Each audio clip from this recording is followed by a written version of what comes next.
Racing at the Nurburgring 24 hours is one of my wildest dreams. It's a love obsession that started down at the bottom of my mum's garden in the shed, and then continued as I took my first steps into real-life motorsport alongside Steve in Club 100, and every step of the journey since then has led now to this moment, taking part in one of the greatest races in the world.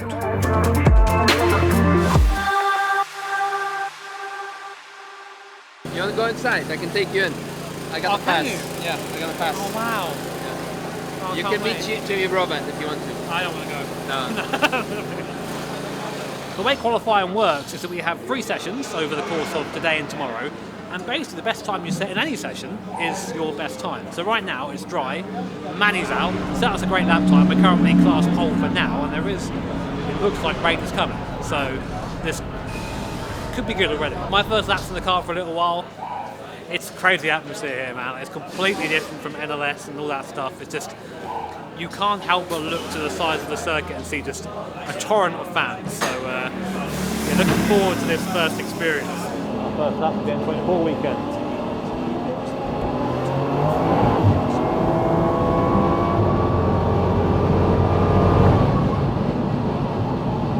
It is so busy.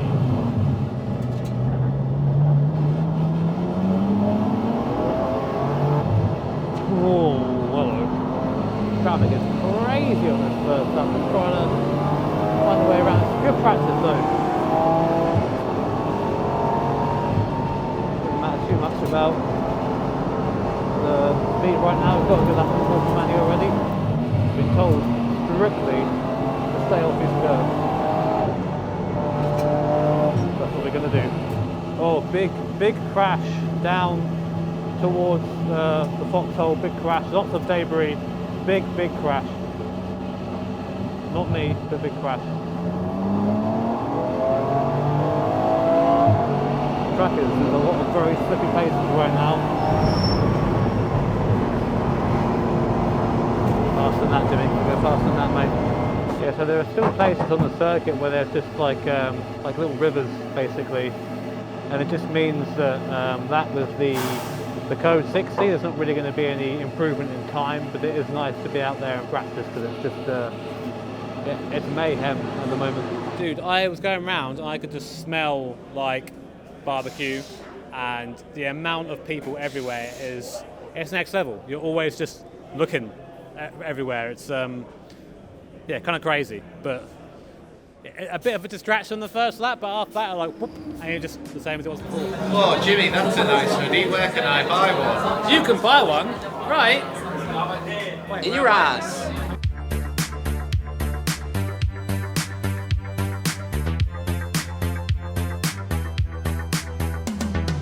Saying to, I mean, that's our whole session there. We were completely like swamped the entire time. Yeah.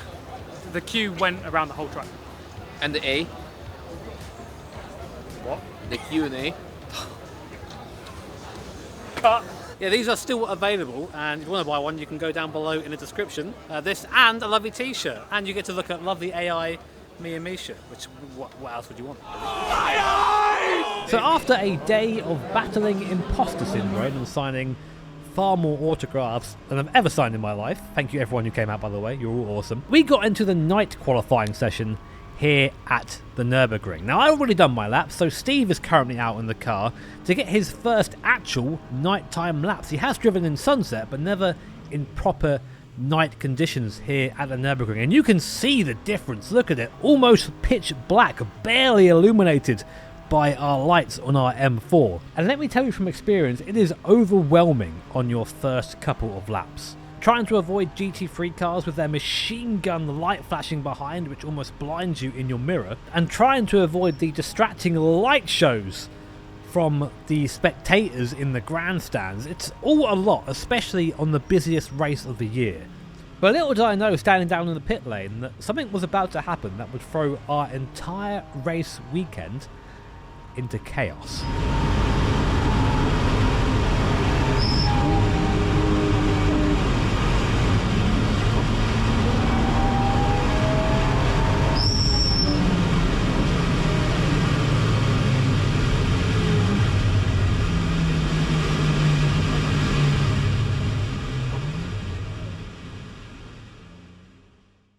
So you join us on Friday morning, day before the big race. So yesterday was our first and second qualifying, which has gone pretty well so far. We are on class pole, but that's like as far as the good news goes. So last night, Steve was doing some night qualifying practice and missed a code 60 board. As a result, sped quite significantly in a code 60. It's 60 kph limit, hard limit. Yeah, we have a limiter. It's like going through the pit lane. You have to apply it. Steve missed that, and the result for him missing it, and by the amount he missed it by, is that he's been disqualified from the entire event. I don't want to speak for Steve at all, but I'm devastated for him. To be here and to not race would be the worst feeling. It also means now that for the race itself, we've been given the penalty in the race, 90-second penalty in the race, stop and hold, and we're down to 3 drivers, me, Misha and Manny. We have another qualifying session coming up. We still, at the moment, retain our pole position in class, although it doesn't really matter, we're going to have a penalty straight away, just one for the stat sheet really. But it's raining today, so unlikely people are going to go faster, which it's a silver lining, but it's a very slim one. Yeah, shit happens, you know? Literally, other team also had the same thing, the top team of drivers. How often do people get penalized during the race for missing flags during daytime, let alone nighttime? I don't think that 2 hours more are going to add anything to the otherwise 6 hours we'll be driving. Of course, we would have to be shorter sleeping times, but people who know me know that I'm a nap master. You saw me the other day, I was just like, bye, 20 minutes and I'm good to go. We're doing some pit stop practices, so no time attack today. We already have a very good time, which I think and hope will stay, so we stay on pole. That would be nice. Important to practice these things, like it's very easy to drop the ball here. Manny's in now, Misha next, I'll get in after Misha. Just going to do that for a while, I think.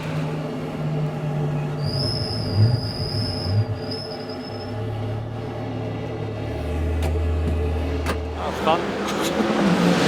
Good job. I think we're still currently class pole. There's maybe one car that can take it from us. They haven't done that yet though. So go check the time and see where we are, but otherwise, yeah, we're about in as good a place as we can be. The loudest things ever to exist to man. Ever. But yeah, things looking good. Well, as good as they can be. Bye. We have no table there. Sorry. Perfect. Thank you so much.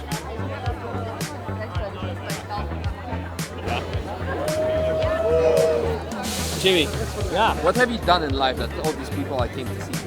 I think you called me up. I came in. Misha Sharoden, he's right here. Got a shitbox, so do a lap in your shitbox. That is now all the build-up done. We've already had all our drama, so hopefully that's all out the way now. We'll have done tomorrow. Before the race will even start, we've had massive highs and just ridiculous lows. I mean, we are pole in our class. I am now officially a pole sitter at an N24, which is amazing. And the massive lows, of course, is that we've lost Steve from our team. Steve disqualified from his code 60 incident. So mixed emotions. Hopefully we can do you all proud tomorrow. I'm feeling pretty nervous, honestly. This is like a massive deal. Don't do it, Jamie. Jamie, don't do it, mate. Come on, don't do the Nurburgring shot, guys. Every time. Guys, we're at the Nurburgring. Did you know? It is currently warm-up, so right now Manny is out there just making sure the car works. Last possible place that you want to have any sort of brake issues on the formation of that. So go do it now, around the GP circuit, come back in. I'm not dressed yet because we're not going to go out. Well, maybe I am. I reckon I can do it in this. A lot of tension right now in the garage. Everyone's a bit like, I hate to use a cliche, but it's just like the calm before the storm, Oh, look at the start. Start's gonna be spicy. I like wet laps and I cannot lie. How many have you done? How many wet laps have you done? Like hundreds? Thousands? Yeah. In the race, I done only 3 wet races. But in in normal TF traffic and track day, yeah, lots of wet ones. So I've done one wet lap and a 330 iron slicks. And you kissed the barrier. And I kissed the barrier. I only kissed it. Yeah. It's a 24-hour race. You can. It's no problem if you go 10 seconds slower. Absolutely no problem. Okay. If we would be in a GT3, you have to go flat out 24 hours. But we are an SPAT, and like Maury said, it's about surviving, and we will be top 2 for sure. You guys started this together with Bielstein. Yeah. For us as Black Falcon, it's a super important project for the company, for the team, to keep it going. It's starting to feel very real. Yeah, I mean, it's always real when you get told not to bin it. Possibly are the most regarded drivers on the weekend. Team Bielstein by Black Falcon, starting number 150, James, Jimmy Broadbent, Misha Sharodin and Manuel Metzger.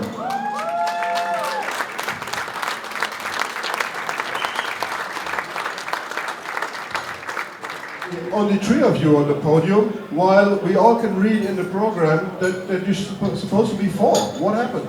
Yeah, unfortunately we had a issue in nighttime qualifying. Steve missed the code 60, and around here they're pretty harsh when you miss code 60s. So Steve's sitting out, but he's still here, still supporting us. Great to have him here still.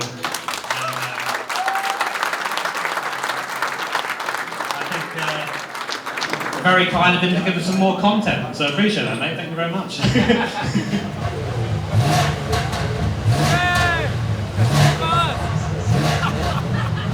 Too many phones!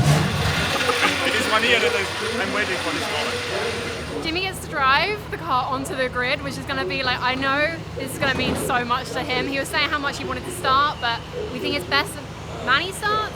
At least he gets to do this, because the crowd already is crazy over there. He's going to be in his element. I'm so proud. Manny's going to take a little bit of a small break before we start off. So Manny's so nervous, he needs to have a quiet time. It's quite some pressure, and I just like to be very concentrated and just need some quiet time for myself. I will also arrive very late to the grid to be just really focused, because also for me it's very important, this race. Anything for my favourite man. For mine, Manny. Look at this, man. We're about to see what it's like coming out the pits here. Now, bear in mind, all like the SP9s, the ET3s, are all just over here. So this is where the biggest crowd's going to be. We're going to just drive right by it. This is sinking in now. Oh my god. How the hell do you get around? This is amazing. Where else does this happen? That was kind of mad. Man, I should probably thank Manny for letting me have this opportunity to do this. You keep clapping for us in the grandstand, man. Oh god, it's pretty special. Oh my word. Oh, briefly overcame there by the gravity of all this. How the hell did I get here? Now this is going to be chaos. If that was chaos, this will also be another level of chaos. Right, where are our guys? Down here somewhere. I know we're on the right.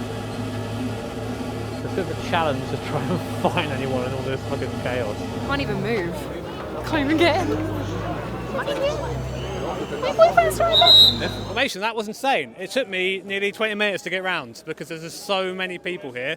Pretty sure I took a few ankles out, but they're okay. They're fine. Mad experience. So got a bit emotional actually. People in the stands, you can see them cheering for us as we go by. It's it's an overwhelming privilege to be here doing this. Hopefully we can make it to the end. I've been following you since like Le Mans 2019. So yeah, it's a long time. We're following all the way to from Prague to here. And I just want to say good luck on the race. Thank you. Yeah, I mean, mixed. Honestly, it's going to be mixed emotions the whole time because I want to be driving. I want to be in the suit, ready to go out on the track. But it's always going to feel gutting. But all I can do is just support Jimmy, support Misha and Manny as much as I can. So, crazily, back in 2019, I was here on the grid as part of the Gran Turismo World Series commentator team. Here, in 2024, I'm here racing. Here we are in our BMW M4 GT4 powered by Bielstein and Black Falcon. One take Broadbent, they call me, man. As always. Good luck, my man. Thank you. So, starting on pole position, which is great, but we do have that 90-second stop-and-go penalty to serve because of Steve's code 60 error, so that sort of puts us out of contention right at the start, but very, very long race, very, very quick team, so hoping we can sort of claw that time back. And, of course, the weather being, I don't know, random, pretty much, we have no idea how it's going to affect us, but all we can do is go forward. Are you taking the start? Let's No, have a I'm good not. one. I just drove the car here for Ah, this guy. okay, I see. Okay, let's have a good one. Thank you. So then, best of luck for the race. Thank you, brother. Alessandro. Have a good one. Thank you.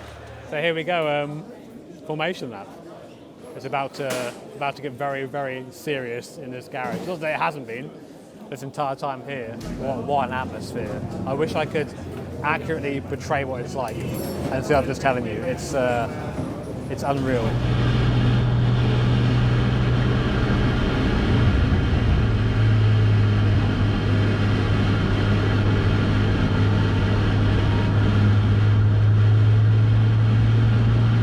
I'm going to just try and be part of it as much as I can, so I can still experience it. Hashtag do it for Steve. Do it for Steve. Send it to Steve. Send it, but not too fast, Steve. Yeah. Ideally below 60 and go 60 zones.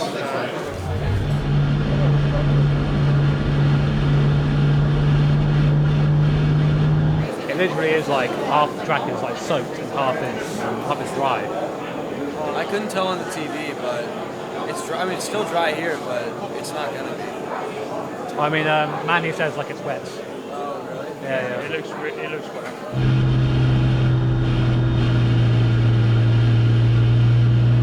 We went for wets at the start. Good decision. Yeah, now we wait to see what everyone else has done. Frantic in here right now. You can hear behind us, everyone's scrambling for a set of wet tyres to make sure everything's all good.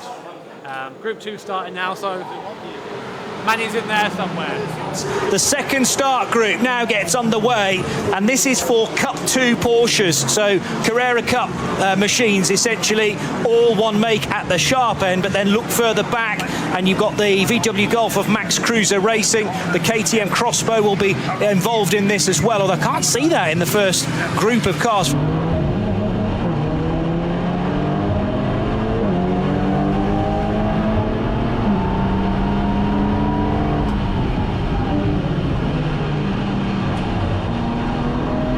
Literally, this is the same circuit. This is the same circuit. This screen, complete.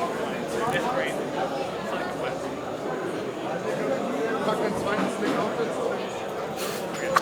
Of course. Of course. Oh, all right.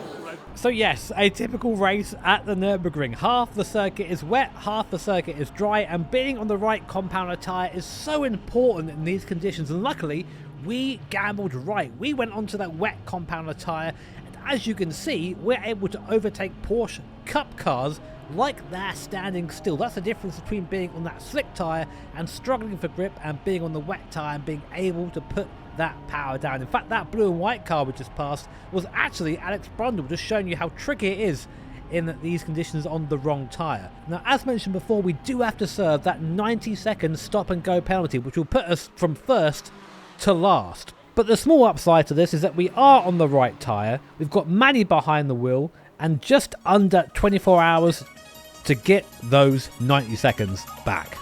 Manny wasted zero time clawing back positions.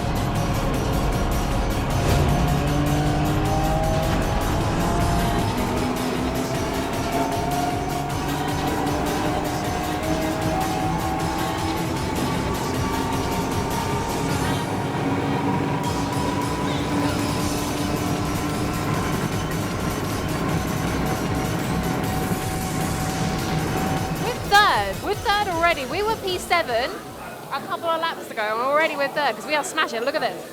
What a legend. Look at him go. He's so quick.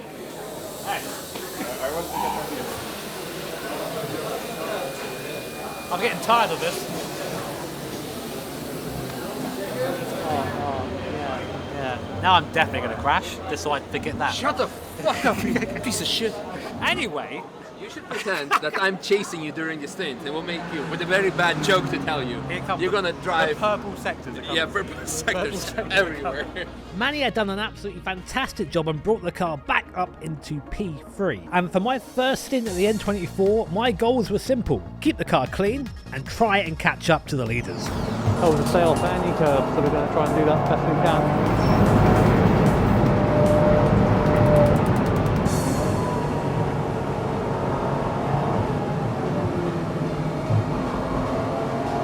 Time through there, so don't just feeling the grip out. Right, let's cook. Not barbecue though. All fires hopefully.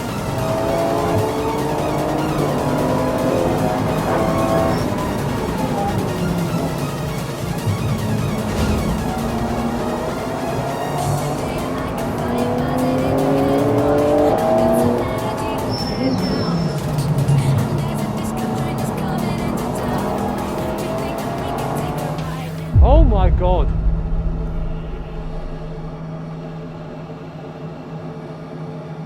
Oh, that's huge. Holy shit. Put it into the back of your head, Jimmy.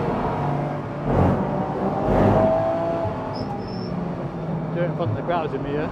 Really not pushing the car, like trying to avoid all the curbs. Tried apparently 1 second faster a sector. Copy, thank you.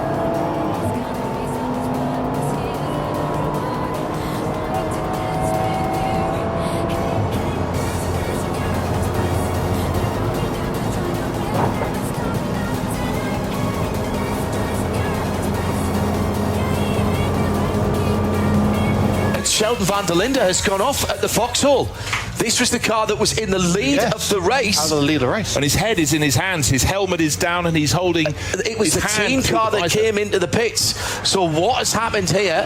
He was behind traffic, including the GT cars. He's been clipped by one of the Caymans, and that Cayman's gone off as well. Now, unfortunately, from this point in my stint, my onboard microphone had decided to stop working, so you don't actually hear my initial reaction to this, but as you can see, we are driving through the aftermath of a huge crash between Sheldon van der Linde, the GT Tyres BMW, and a Cayman actually run by the Black Falcon guys. Now, you might remember Sheldon from our previous videos on the BMW simulator, and it's one of the first times that I've driven by a crash and I guess known someone in it, and I remember just thinking to myself, I really hope he's okay, and then telling myself that I can't think about this right now. A very surreal feeling.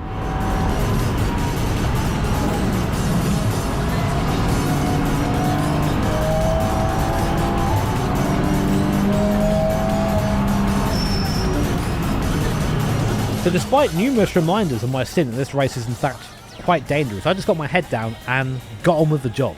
And funnily enough, that seemed to be what I needed, because I was flying. I was the fastest in SB18 and I was taking time out of Timo Scheider, a super accomplished platinum rated racing driver.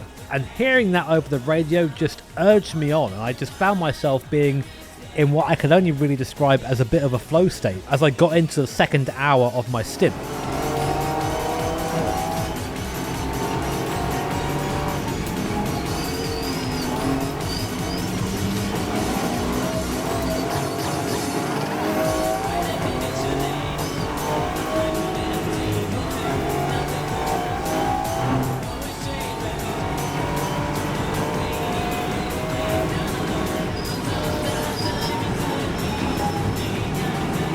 Yeah, it was crazy out there. Really difficult to see all these cars completely destroyed every lap. I think, oh lol, that could be me. But you spend your time making sure that isn't you, you know.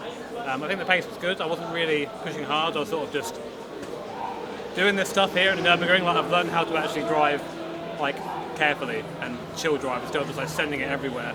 It's nice to hear the gap came down. That was nice on the radio. Car good. Wet tyres on now. And now it's time for Misha's turn. And look in front of us right there. That is Peter Kate. That is the class leader. We have closed that gap right up and are now right behind first place. And these conditions, dark, completely wet, these are conditions that Misha loves. He has done countless laps of a Nurburgring in the wet, so he knows all the parts of the circuit to use in these conditions, and it just shows. This, to me, is what the N24 is all about, right here.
Dude, it was fantastic. I mean, we went out on wet tires. It was kind of a gamble.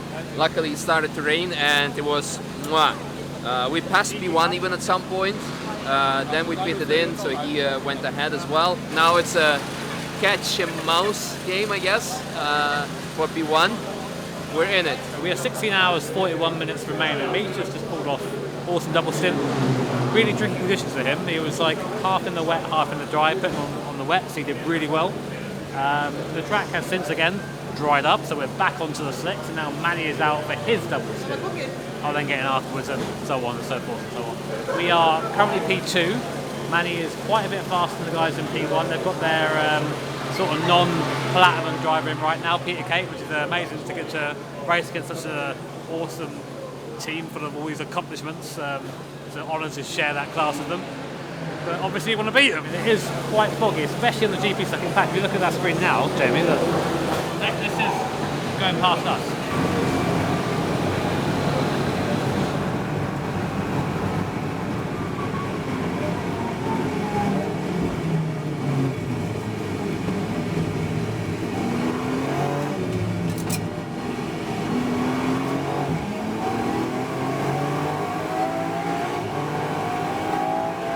That thing I was talking about that might happen. Red flag is out. So race has been stopped. It's too foggy for us to continue. Obviously it's for safety concerns. The reason they do that is if the marshals can't see each other, we can't go racing. So we have to do it. I don't really know what that means for our race now, and we're going to restart again, but a real shame because obviously looking forward to my night stint. Last time in 2021 when I drove, it was a red flag. So we have a good rest now, a good long sleep. Yeah, it's just on the Grand Prix track, a lot of fog. I also had problems to see the corners. I was just looking for the lines. We had that before, I think 2020, 2019, I don't know. It's, yeah, not the first time, unfortunately. Yeah. Taking advantage of the red flag and just getting rested up. Try and treat tomorrow as a separate race, almost. The more time goes by, the more like a bit gutted, really. The next announcement will be 7 o'clock, 0700 hours tomorrow morning, Sunday morning, here, when we hope to have a crisp blue sky greeting us at the start of the day. We feel that will not be the case, but we're done with running for now. The race is on the spike until Sunday.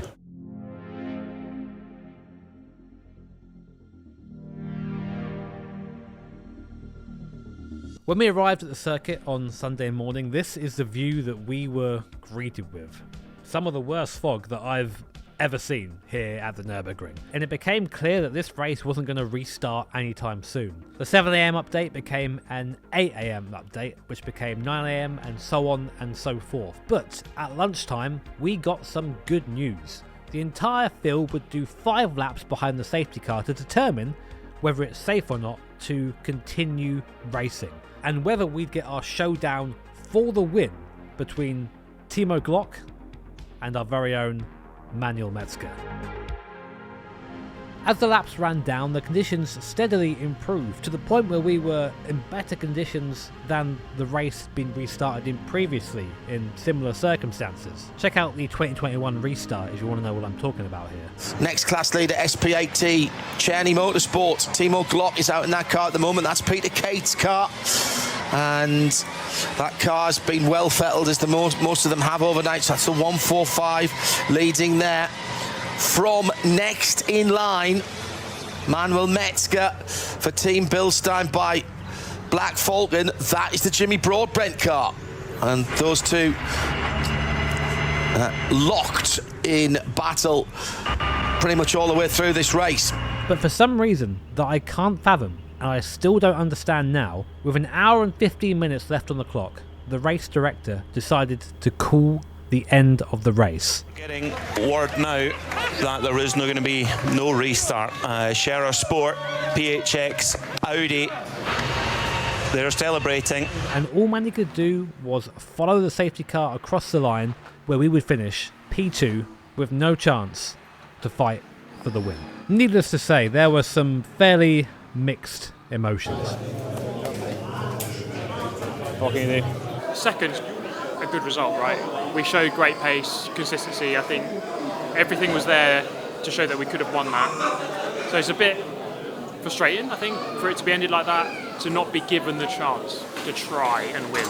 I have no words, to be honest. I'm pretty disappointed because the last lap was quite clear here, so I didn't understand why they're not restarting. We had such a good preparation, everybody worked so hard, and it's pretty sad then that we didn't have a shot for P1. But that's racing. We drove 7 and a bit hours that race, of a 24-hour race, and I don't understand why. I mean, we're not over 24 hours yet. It's 23 hours, 20 minutes at this point. There's still a race to happen. Why are we not under some sort of yellow flag and still trying to go green? Actually, I'm white. P2 in the end. Well done. How are you guys? Fucked it a bit, to be honest. Yeah. I made the wrong call on the tyres at the start.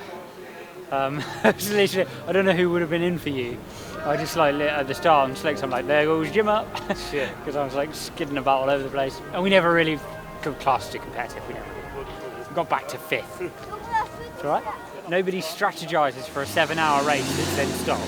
Yeah. That then doesn't so what we kind of thought it might stop, but we nobody thought it wouldn't restart. That's a curveball. So I won't lie to you guys, I do feel a bit dejected after that. I mean, I feel so... It's odd to say that, given where we are and what we're doing. I love this place, I love this race. This wasn't the N24, it was the N7 and a bit. With that and the things that happened leading up to it, with the problems with Steve as well, and it just didn't really feel like what I expected this experience to feel like. And then that was all sort of capped off at the end by us going to pick up a trophy. And I thought, oh cool, it's a presentation, we've got the N24, and it's just literally a guy with a box saying, here you go. Bit of a shame, but at the same time, I drove in the N24, a sim racer that came from a shed in his mum's garden. It took a little bit of time, took a bit of patience, it took the right partners, of course. A massive thank you to Bilstein and Black Falcon, Ravenel, Padgett as well, and Falcon Tyres. Without any of these guys, he wouldn't be here doing this. The trophy that I've picked up is, well, that was thrown at me in a box, will still sit on my mantelpiece proudly because we still earned that 2nd place. I will say a massive thank you to my teammates as well, to Misha, to Maddie, and of course to Steve. I know Steve got a lot of flack online for talking about what happened. I think it was super brave of him to put it out there, honestly. And the guy was devastated, but he turned up to the track every day after the decision and supported us. Thank you all so much for coming on this journey with me. This is the zenith. We're right at the top now. I'm not sure that's in frame. Up here. We're up here, look. We're up here now. And every time something like this happens, I think there's no possible way this could get any better. I thought that in 2019 when I came here as a commentator with Gran Turismo, and I was standing on the grid down there, yabbering away about how this is the greatest race in the world, blah, blah, blah, blah. And now here I am in 24 doing it after completing the race. I think we still have some more races this year, but for the N24 campaign, that's us done. Second place. Yeah, let's come back next year and do one better.